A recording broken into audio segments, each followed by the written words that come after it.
والصلاه والسلام على رسول الله ولا تطيع من اغفلنا قلبه عن ذكرنا ናሁን ያን ሐሳብ ያቀረበውን ሰውዬ ነው ልቡን ጌታውን ከማስታወስ ያዘነጋነውና ያደነዘዝነው ሽንግልና ተላላ ሰውዬ ላንተ መካሪ ተቆርቋሪ መስሎ ከኛ ከወገኖችህ እነዚህን ቅማል ቀላማዎችና ድጎስቋለሽ መረጥክን እያለ ያው ይወተውታል እሱ የሚልህን ነገር እንዳትቀበለው አለ ወተባሃዋ እሱ ግዚያዊ ስሜቱን የሚከተል ነው የአላህን ፍቃድ ሳይሆን ያው በኩራትና በመቀኝነት ተወጥሮ እኔ ራሴ ታላቅ ነኝ እያለ የተኮፈሰ ተላላ እንጂ ቁም ነገር ያለው ሰው አይደለም ወካና አምሩሁ ፍሩጣ ነገሩ ሁሉ ከንቱ የሆነበት አላህ Subhanahu Wa Ta'ala እሱ ያው ትልቅ ነገር አድርጎ የሚያየው ሁሉ አላህ ዘንድ ቦታ የለውም ባጢል ነውና እሱ ግን ትልቁ ነገር ትልቅ ቦታ ላይ የቆምኩ መስሎት አንተን እንዳውም የዛ ጥቅም ተካፋይ እንድትሆን ይመክራል ይወተውታል እሱ ለራሱ ምንም የሚጨበጥ ቁም ነገር ላይ ያለና ነው አንተን የሚመክረውና የሚያስተባብረው የዛ አይነቱን ሽንግልና ተላላ እንዳትሰማና እንዳትቀበለው ሲል አስጠነቀቃቸው ከዛ በኋላ መተው ያው ሷሃቦች እነዛው ጎስቋሎቹ መሐከል መርሐበን ቢመን አመረኒ አላሁ አን አስቢረ ማአሁ ሚሉ ነበር አላህ ጌታዬ ከናንተ ጋራ እንዲቀመጥ ያዘዘኝ ሆናችሁ ባልደረቦች ነውር ክብር እያሉ አጠገባቸው መተው ይቀመጡ ነበር ማለት ነው በዚህ መልኩ ነው አላህ ተርቢያ ያደረገላቸው ነብዩን ያንከባከባቸውና ያሳደጋቸው አደበኒ ረቢ እንዳሉት ማለት ነው እና አሁንም የሰው ልጆች የሚፈተኑት በዚህ ነው ያው የዱንያ በልጭን የሚፈልጉ ኃይሎች አሉ እንደገና ደግሞ ሐቅን ተከትለን አላህ በሚወደው መንገድ እንሄድ የሚሉ አሉ ሁለቱም ይቀጥላሉ እስከ ቂያማ ቀን ድረስ ማለት ነው በዚህ መሐከል እንግዲህ አላህ የዲን አማና የጣለበት ሰው ሚናውን መለየት አለበት ማለት ነው ወይም የባለ ስልጣኖች ሎሌ ሆኖ እነሱን ጅራት ተከትሎ ክብሩን መጣል ወይም ደግሞ የአላህን አማና ይዞ ከጎስቋሎች ጋራ መቆም ያለው አማራጭ ብቻ ይሆናል ማለት ነው ወቁል الحق من ربكم ማለት እና ይሄ በኔ በኩል የመጣው ሐቅ ከጌታችሁ የመጣ መሆኑን አረጋግጥላችኋለሁ እናንተ ይሄ የሚቀራውና የማነብላችሁ ኪታብ እናንተ እንደሚመስላችሁ ሲህር ወይም ሸር ካህና ዘፈን አይደለም ከጌታ የመጣ መለኮታዊ መመሪያ ነው እና ይሄንን አረጋግጥላችኋለሁ ፈመንሻ ፈልኡሚን ይሄን መሆኑን ካወቃችሁ በኋላ የጌታን መልእክት ተቀብለን በሱ መመሪያ መሄድ ይሻለናል የሚል ብልህ ካለ ይመንበት እሱ ነውና የሚያዋጣው ወመንሻ ፈልይክፉር የፈለገ ደግሞ መካዱ ያዋጣኛል የሚልም ካለ ለጊዜው ይካድ የሚከለክለው ነገር የለም እና ይሄ የዛቻ አነጋገር ነው ማለት ነው ወቁል ይዕመሉ ፈሰየረ الله عملكم እንዳለው እውነቱ ያለው ከመሐመድ ጋር ነው ይሄንን ታወቅ በኋላ ማመንና ከሐቅ ጋር መተባበር ያዋጣኛል ካልክ እመን እሱ ነው የሚጠቅምህ ግጥህም አውቀሃል አይ ለጊዜው ብልጭልጭ ገንዘብ ካላቸው ስልጣን ካላቸው ጋራ መቆሙ ነው የሚያዋጣኝ ካልክ ደግሞ ሞክረው እሱ መብትህ ነው ምርጫህ ነው አላህ Subhanahu Wa Ta'ala እና አሁን ከነብዩ በኩል ያለው መመሪያ ያአላህ መሆኑ አያጠራጥርም አያከራክርም ያለቀ ጉዳይ ነው ማለቱ ነው እሱን አረጋግጥላችኋለሁ ከዛ በኋላ ግን ምርጫው ምንድነው ለጊዜያዊ ብልጭልጭ መቸነፍ ይሻለኛል እነዚህ አህለል ባጢል ኩፋሮች ፍጃሮች ጋር ቆሁኜ ለጊዜው ለህዝብ ልጨፍጭፍ ልዝረፍ ልግፈፍ ምትል ከሆነ ሞክረው እሱ ታዋጣ ማለቱ ነው አይ ማመን ይሻለኛል ከጌታ የመጣ ሐቅ እስከሆነ ድረስ ዝሮ ሐቅ ነው የሚያዋጣኝ የምትል ከሆነ ደግሞ ማመን ምርጫው የራስህ ነው ይላል ማለት ነው فمن شاء فليؤمن ومن شاء فليكفر የፈለገ ይመን የፈለገ ይካድ እውነቱ ግን ያለው ከመሐመድ ጋር ብቻ ነው ይላል አላህ Subhanahu Wa Ta'ala إنا اعتدنا للظالمين እኛ ለበደለኞች ለኩፋሮችና ለፉጃሮች አዘጋጅተናል ናረን ከባድ የሆነችን የሰኦል እሳት አሃጦ ቢህም ሱራዲቁሃ አጥሯ ዙሪያውን የከበባት የሆነ ወዴትም ሄዶ ማምለጥና መፈናፈኛ የሌላት ዙሪያዋን በጥብቅ የታጠረችና የተከበበች የጀሃነም እሳት ተዘጋጅታለች ለግፈኞች እና ለጊዜው በልቼ ተብለልጬ የተወሰኑ አመታት ከዛ በኋላ ጀሃነም መውረድ ይሻለኛል የሚል ካለ ይሞክረው ይሄ ነው የሚጠብቀው እድል ማለቱ ነው እንግዲህ ጀሃነም አዘቅት ቦታ ናት በጣም ወደ ታች ጥልቀቱ ይሄ ነው የሚባል ነገር አይደለም ነብዩ በሐዲስ እንደገለጹት የሆነ ጩኸት ሰሙ በሚሰሙ ቀክ ብለው እንትናሉ አዳመጡ እንደዚህ አሁን የጮኸውን ነገር ሰማችሁ አሏቸው ሰሃቦችም ሰምተውታል ለጉድ አሁን የሆነ ትልቅ ፈንጅ ነው የፈነዳው ምንድነው ሲሏቸው አሁን የሰማችሁ ድምጽ የጀሃነም ውስጥ የተጣለቃ ሲያርፍ ነው አሉ የጀሃነም ጥልቀት ጉድጓዱ ወደታች 70,000 አመታት ያህል ተላይ አሁን ድንጋይ ቢጣል ድንጋው ማረፊያው አዘቅጡ ለመድረስ 70,000 አመታት ይፈጅበታል አሉ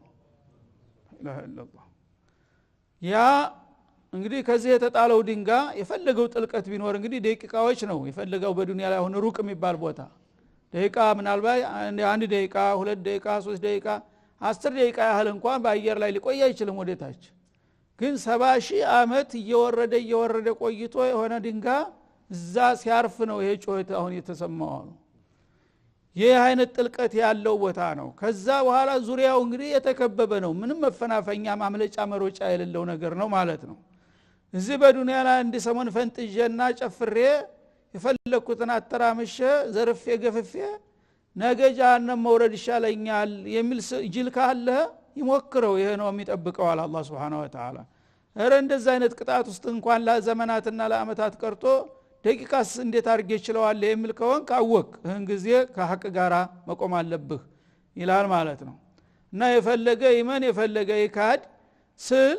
ፍቃድ መስጠት አይደለም ክደትም ህጋዊ ነው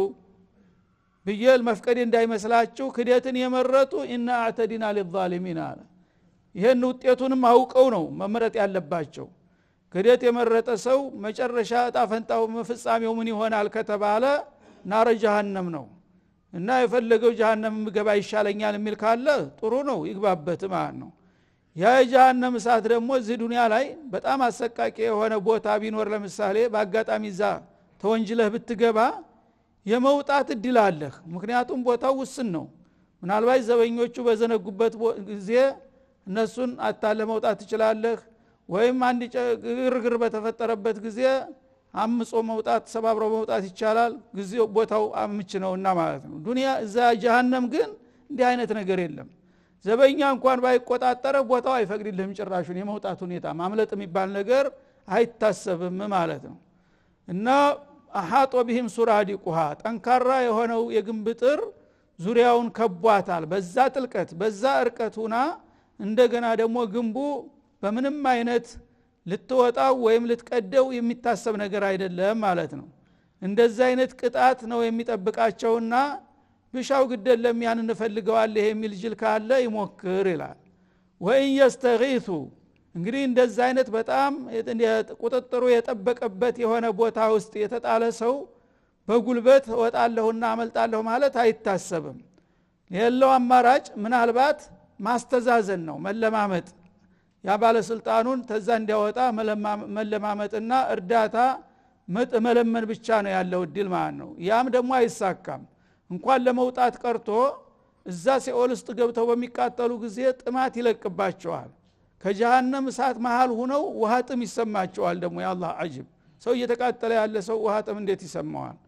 ግን አላህ የተለያዩ ቅጣቶችን አንዱ ቅጣት ሌላውን እንዲያስረሳው አድርጎ ይሰልጥባቸዋል በውሃጥም ይቃጠላሉ ባይሆን የሚጠጣ ፈሳሽ ይሰጠን ብለው ይጮሃሉ ያንን መጠጥ ለማግኘት እርዳታ ቃላቸውን በሚያስተጋቡና በሚጮሁ ጊዜ መልስ ይሰጣቸዋል በምን አይነት መልስ ይሰጣቸዋል ይغاث بماء كالمهل የፈላ የሆነ ውሃ ይሰጣቸዋል እና የፈላቱ ብዛት የተነሳ እንኳን ሊጠጣ ቀርቶ ወደፊት ቀረብ ስታረገው እንፋሎቱ ተዛ ተፈሳሹ ላይ የሚወጣው እንፋሎት ራሱ የፊትንና የራስን ቆዳ አውጥቶ የሚወረውር ነው የዛ አይነት መጠጥ ይሄ ነው ያለ መጠጥ ለናንተ የሚፈቀደው ይሄ የምትጠጡ ከሆነ እነሆ ይወላችሁ ተብሎ ይሰጣቸዋል ማለት ነው የፈላ ውሃ የሽዊል وجوه ያ የፈላ ውሃ እንፋሎቱ ራሱ ፊትክን ይቀቅለዋል ገና ቀረብ ስታረገው ማለት ነው ቢእሰ ሸራብ እና ይሄ መጠጥ ምንኛ የከፉ የከፋ መጠጥ ነው ወሳት ሙርተፈቃ የታገቱባትም አገር ጀሃነም ምን የከፋች ሆነች መዝናኛ ቦታ ናት አለ ሲሳለቅባት አላህ የነሱ መዝናኛ ይችናት እንግዲህ መዝናኛ ትለው ከሆነ እነሱ ያረፉባትና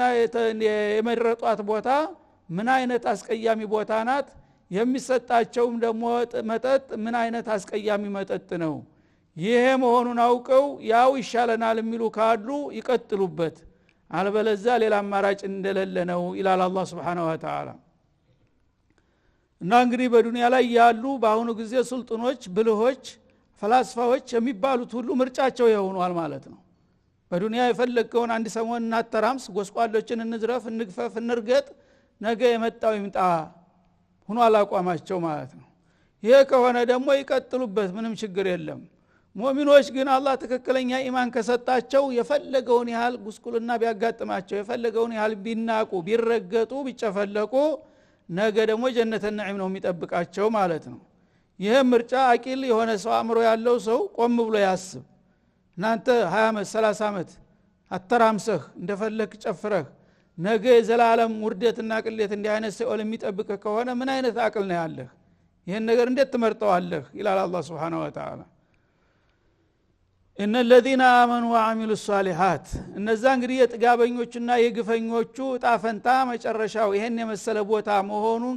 ካሳወቅን በኋላ በአንጻሩ ደግሞ የአማኞችና የወዳጆቻችንን ጣፈንታ እንገልጽላቸዋለን ይላል እነዛ ያመኑት አሁን በካሃዲዎቹ የሚናቁትና የሚዘለፉት ደግሞ እነዚህ የቅማላሞች ላባታሞች ሽታማዎች እየተባሉ የሚያብጠለጥሏቸው እነሱ ደግሞ ወአሚሉ ሷሊሃት እምነታቸውን በትክክል ተቀብለው ጌታቸው የሚያዛቸውን መልካም ስራ የሚያከናውኑ ከሆኑ የጊዜው ጉስቁልናና ድህነት አይጎዳቸውም እነሱ ዘንዳ ይህ አይነት አቋም እውነት እኔ በመወደው እምነት ላይ ጸንተው የሚቀጥሉና መልካም ስራን እየሰሩ እስከ መጨረሻው የሚሄዱ ከሆነ ኢና ላ ኑዲዑ አጅረ መን አህሰነ አመላ እኛ የእንዲህ አይነቶቹን ስራ አሳማሪዎች ወረታ አናጠፋም የነሱ ዋጋ ተይዞላቸዋል በሚገባ አይዟችሁ ለጊዜው ብትናቁም ብትጎሳቆሉም ብትጎዱም እኛ ዘንዳ ዋጋ ቢሶች አትሆኑም መልካምና ውብ የሆነ አመርቂ ዋጋ ጀነተ ነዒም ተደግሶላችኋል ብለህ አበስራቸው ይላል አላህ Subhanahu Wa Ta'ala ከነሱ ያድርገና አጅረ መን አህሰነ አመላ ስራውን ያሳመረ እንግዲህ ለራሱ ፍላጎት ሳይሆን ለጌታ ፍቃድ ራሱን ያስገዛ ያአላህ Subhanahu Wa Ta'ala ግብይት ተሳክቶላቸዋል ኢነላህ አሽተራ ሚነል ሙእሚኒና አንፉሰሁም ወአምዋለሁም ቢአነ ለሁሙል ጀነህ እንዳለው እኔ ጋር ነው ግብይታቸው ሙአመላቸው እኛ ለጊዜው ለዱንያ ብለን ለጥቅም ለስልጣን ለብልጭልጭ ለጌጣጌጥ ብለን ባጢል ጋራ ታላህ ጥላቶች ጋራ አንሰለፍም የዱንያን ችግር እንችለዋለን ብንራብም ብንጠማም ብንጎሳቆልም ብንናቅም ጌታችን ያዘዘንና የመረጠልን እንወዳለን ብለው በእኔ አምነው ነብይ ጋራ ተባብረው እኔ ያዘዝኳቸውን ዋጅባት እየሰሩ የተከለከሉትን ክልክላት እየራቁ ራሳቸውን በሥርዓተ እስላም ያስመሩ ከሆኑ እነዚህ ሰዎች ለኔ ሰርተዋል ለኔ የሰሩልን ሰዎች ደግሞ ወረታቸውን አልነፍጋቸውም እድላቸውን አላሳጣቸውም በማለት ቃል ይገባል አላህ Subhanahu Wa Ta'ala ይሄ ነው አማራጩ እንግዲህ እና ነገሩ ግልጽ ሆነ ማለት ነው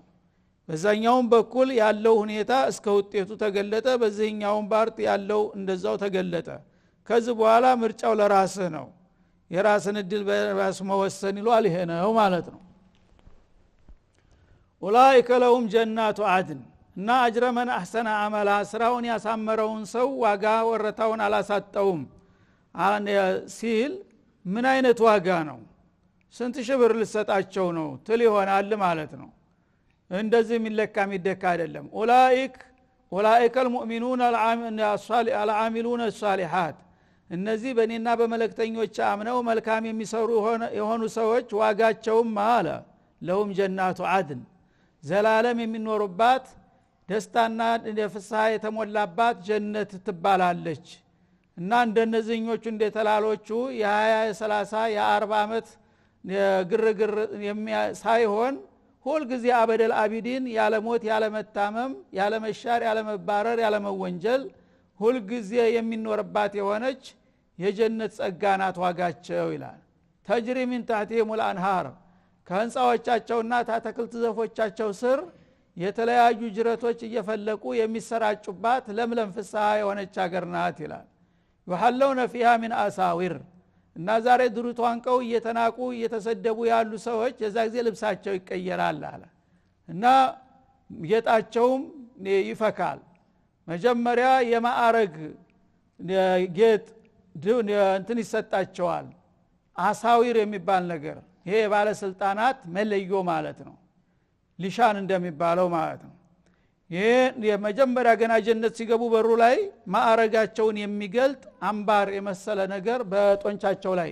የሚሰካ እንደ ፀሐይ የሚበራ ነገር ይታደላሉ ማለት ነው። ሚን ذهبን ከጀነት ወርቅ የሆነ ከጀነት ወርቅ የተሰራ የክንዳቸው ላይ የሚሰኩት የሆነ መታወቂያ ይሰጣቸዋል። ወይልበሱነ ثيابا خضرا እንደገና ደግሞ አገሪቱ ጋራ የሚሄድ የሆነ አረንጓዳማ የሆነ የማዕረግ ልብስም ይሰጣቸዋል። ልብሱ ራሱ ይቀየራል ገናዛ ሲመጡ ማለት ነው። ያ ልብስ ደግሞ ሚን ሱንዱሲን ከቀጭኑ ከረቂቁ ሐር የተሰራ ነው ይላል። ወይስተብረቅን እንደገና ከወፍራሙም ይጨመርላቸዋል። እና ሱንዱስና እስትብረቅ ማለት የሐር አልባሳት ናቸው ሁለቱም። ሱንዱስ የሚባለው እንደ ውስጥ ልብስ ለስላሳ የሆነ በጣም አስደሳች የሆነ ነገር ነው ለይታም ለሰውነትም ተስማሚ የሆነ። እስትብረቅ የሚባለው ደግሞ ከላይ የበለጠ ውበት የሚሰጥ ነው የሚደረብ እና ከእንደዚህ አይነት አልባሳቶች ታደላሉ። ሙተኪኢነ ፊሃ ዐለል አራኢክ ከዛ ጀነት ገብተው በአላ ጎበር አልጎች ላይ ተመቻችተው ይቀመጣሉ። ልክ ጀነት ሲገቡ የወርቅና የአልማዛት ዙፋን ነው ተዘርግቶ የሚጠብቃቸው ማለት ነው። እና አልጋቸው በሙሉ የቤት ዕቃው በሙሉ የወርቅ ዕቃ ነው የሚሆነው ማለት ነው። ዛሬ ግን ያው ሰባራ እንትንቋሮባቸዋል ገበታና ቃሩራ የሌላቸው ሰዎች ነበሩ። የዛ አይነት እንደ ቦታ ነው የተዘጋጀላቸው። ሙተኪኢነ ማለት ሙተመኪኒነ ፊሃ ዐለል አራኢክ የማዕረግ አልጋቸው ላይ የዙፋን አልጋቸው ላይ ተመቻችተው ተደግፈው ታሪካቸውን ወደ ኋላ መለስ ብለው ይዳስሳሉ። ይሄን ሁሉ እኮ ያገኘነው በዱንያ ላይ ያለን ሐቅን ነክሰን በመያዛችንና ጥላቶቻችን በመቋቋማችን አላህን አስደስተን ነው እያሉ ይጨዋወታሉ ማለት ነው። ኒዕመት ሰዋብ አለ። እነዚህ ሰዎች ያገኙት ዋጋ ምን ያማረ የተዋበ ዋጋ ነው። ወሐሱነት ሙርተፈቃ የነሱ መዝናኛ ሀገር ደግሞ ምንኛ የተዋበች ሀገር ናት በማለት ያወድሳታል ማለት ነው። እነዛኞቹ ላይ ምን ቢእሰ ሸራቡ ወሰዓት ሙርተፈቃ ነበር ያለው። የሚሰጣቸው የፈላ ውሃ ምን ከፋ የሆነ ግብዣ ነው። እነ የመዝናኛ መኖሪያ ሀገራቸው ደግሞ ምን አይነት አስቀያሚ ሀገር ናት ብሎ አውግዟት ነበረ። የነዚህ ሀገር ደግሞ ልብሳታቸው አልባሳታቸውን ጌጣቸውን እንዲሁም ደግሞ የዙፋን የክብር አልጋዎቻቸውን ተገለጸ በኋላ ኒዕመት ሰዋቡ አለ። በሱ ደረጃ አላህ እንደዚህ የሚያደንቀው ሀገር በፍጡር ምን ያህል ተብሎ ነው የሚገለጠው። ኒዕመት ሰዋብ ለነዚህ የተሰጣቸው እንግዲህ የሥራ ወረታ ምን ያማረ የተዋበ መልካም እድል ነው። ወሐሱነት ሙርተፈቃ የነሱ መደሰቻና መዝናኛ የሆነችው ሀገር ምን የተዋበች ሀገር ናት በማለት ያወድሳል። እና እንግዲህ አላህ Subhanahu Wa Ta'ala ሰዎችን አዘናግቶ አድብቶ አይደለም እንትን የሚለው ሁሉን ነገር ግልጽ አድርጓል ማለት ነው። እና ይሄን ከሰራ ይሄ ነው ዋጋ፣ ይሄን ካደረክ ይሄ ነው ውጤትህ ብሎ ካሳወቀህ በኋላ የፈለከውን ምርጫ መወሰን የምትችል መሆንህን ያረጋግጥልሃል እንጂ ዝም ብለህ ግድ የለም ማረግልህን አጣቅም እያለ በደፈነው አይደለም ማለት ነው። ግልጹን ይነግራል። ይሄ ነው ውጤቱ ብሎ ከነገረህ በኋላ ለዚህ ዋጋ የምትቋምጥ ከሆነ እንዲህ አይነት እድልማ ሊያመልጠኛ አይገባ የምትል ከሆነ ይሄ ነው ምርጫው። እንደነዚህኞቹ እንደተላላዎቹ ደግሞ አንድ ሰሞን ተብለልጬ የፈለገው ያድርገኝ የምትል ከሆነ ደግሞ ያም ይሄው ነው ብሎ ሁለቱንም ቁልጭ አድርጎ አስቀመጠው ማለት ነው። ከዛ በኋላ እንግዲህ ይሄንን አላህ Subhanahu Wa Ta'ala ተድሮ ጀምሮ በተላኩት ነብያቶች ሁሉ የገለጠው ነገር ነው በእኛ ነብይ ብቻ ሳይሆን እና ወደፊትም ያው ያለ ነው የአላህ መመሪያ ነውና ማለት ነው። ሰዎች ግን ብዙ ጊዜ ተላላዎች ከመሆናቸው የተነሳ አብዛኛዎቹ የመጀመሪያዋን ብልጭልጫን ነው የሚመርጡት። ጥቂቶቹ አላህ ያደላቸው ደግሞ ለጊዜው ብጎሳቆልም ወደፊት ቋሚና ዘላቂ የሆነ እድል ይብስብኛል እያሉ ወደዛም የሚወግኑ አልጠፉም ማለት ነው። ለነዚህ ሁለት ቡድኖች ምሳሌ ያቀርብልናል ከዚህ ቀጥሎ በማያያዝ ማለት ነው። ሁል ጊዜም የዱንያና የዲን ሰዎች የሚባሉ ይኖራሉ መጠናቸው ቢለያይም ማለት ነው እና ሶስት ቀሶሶችና ሶስት ምሳሌዎች ብለን ነበር መግቢያው ላይ የተነሳ ነው እና አንዱን ቀሶስ አሳልፈን አስሐበል ከህፍን ማለት ነው ምሳሌ ከተባሉት ደግሞ አሁን አንዱ ዝል ሊጀምር ነው ማለት ነው ወድሪብ ለሁም መተላ አለ ከዚህ ቀጥሎ ያ መሐመድ ለሰው ልጆች ምሳሌ ያቀርብላቸው አለ የሰው ልጆች እንግዲህ ሁሉ ዘማን ወመካን በዱንያና በአኺራ መሐከል ያው ሁሉ ጊዜ እየተጨነቁ ነው ያሉት አንዳንዶቹ ለጊዜው ተደስቼ በልቼ ጠጥቼ ፈለገውን አድርጌ ነገ ተሞት በኋላ መነሳት የሚባለው ነገር እኔ አላምንበትም የራሱ ጉዳይ የሚሉ ሽንግሎች ሲሆኑ ሌሎቹ ለጊዜያዊ ብልጭልጭ ለምን ዘላለም ኪሳራ ውስጥ ገባለሁኝ እንዳው የፈለገው ይሁን እንጂ ራሴን አሸንፌ ጌታ የመረጠውን መምረጥ አለብኝ የሚሉ በየጊዜው እንደማይጠፉ ሊገልጥልን ነው በምሳሌ ማለት ነው ያንድ ቤተሰብ አባል የነበሩ ወንድማማቾችን በምሳሌነት ያቀርብልናል ከዚህ ቀጥሎ ወድሪብ ለሁም መሲል ለሁም ማለት ነው ምሳሌ ያቀርብላቸው መተለን ረጁለይን ሁለትን ግለሰቦች እስቲ በምሳሌነት አቅርብና ለሰዎች ግንዛቤ እንዲሰጣቸው አድርግ ይላል ጃአልና ለአሃዲሂማ ጀነተይን ከሁለቱ ግለሰቦች ለአንደኛው ሁለት በጣም ደማቅ የሆኑ አስደሳች የሆኑ ዘመናዊ አትክልቶች ሰጠነው ይላል ሚን አዕናቢን የአትክልት ዛፎቹም በውስጡ ያሉት ደግሞ ምርጥ የሆኑ በአለም ላይ የታወቁ የተደነቁ የሆኑ ተክሎች የሞሉባት ናት ወይን የወይን አረግ የበዛበት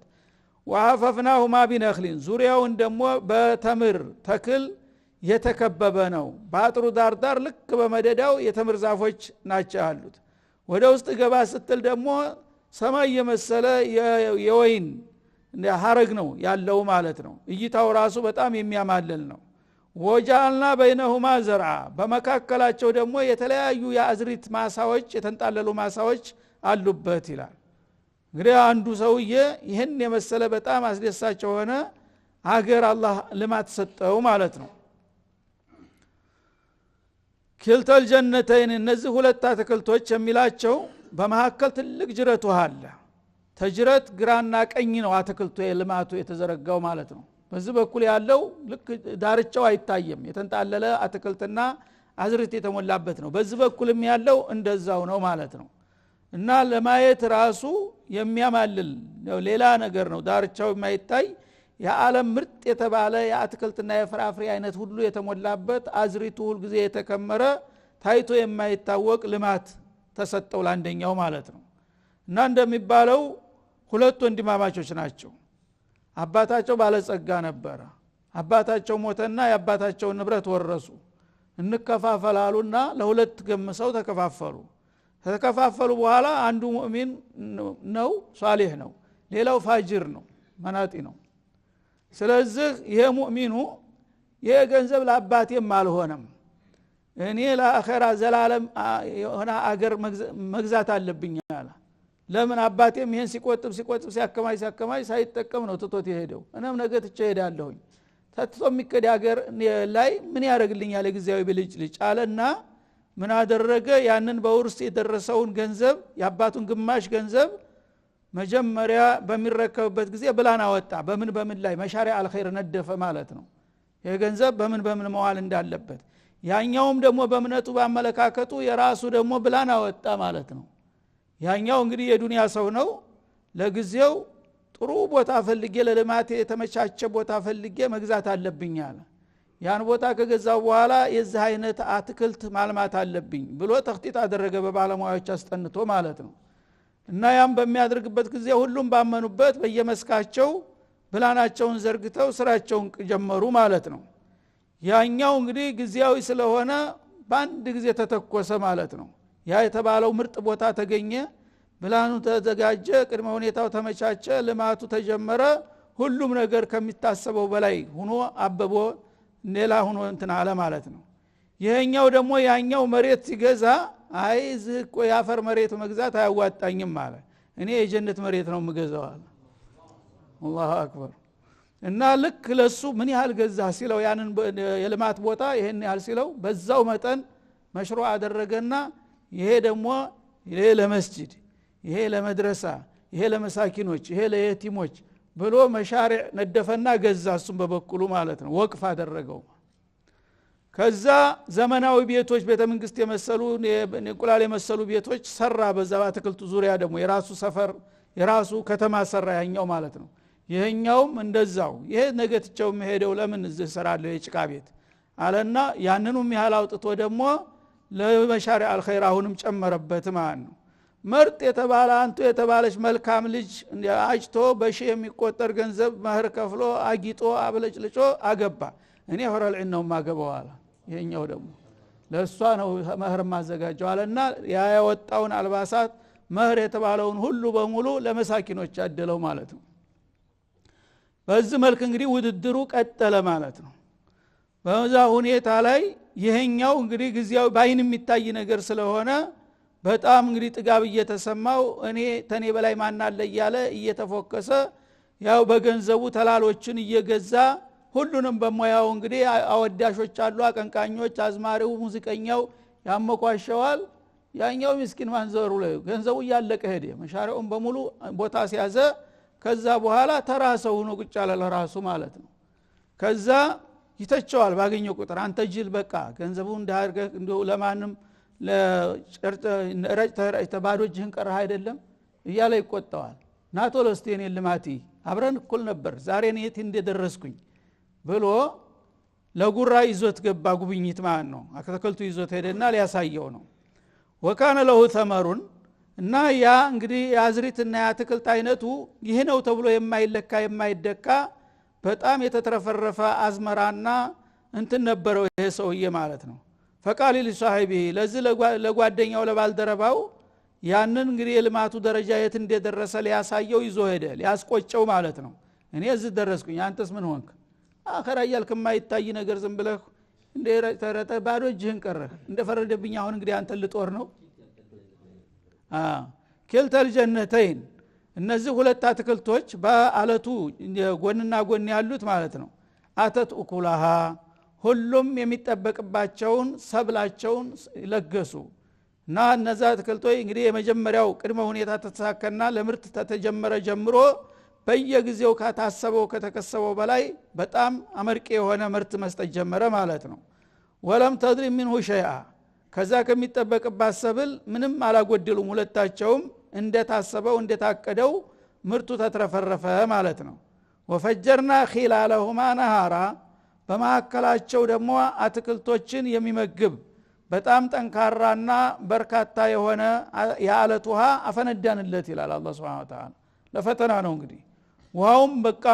እየጎለበተ መጣ ተነጭራሹ አገሩን እያሰፋ እየተንጣለለ ሄደ ማለት ነው ለማቱ በዛ በኋላ እንግዲህ የእድገቱ እየሰፋ ሲመጣ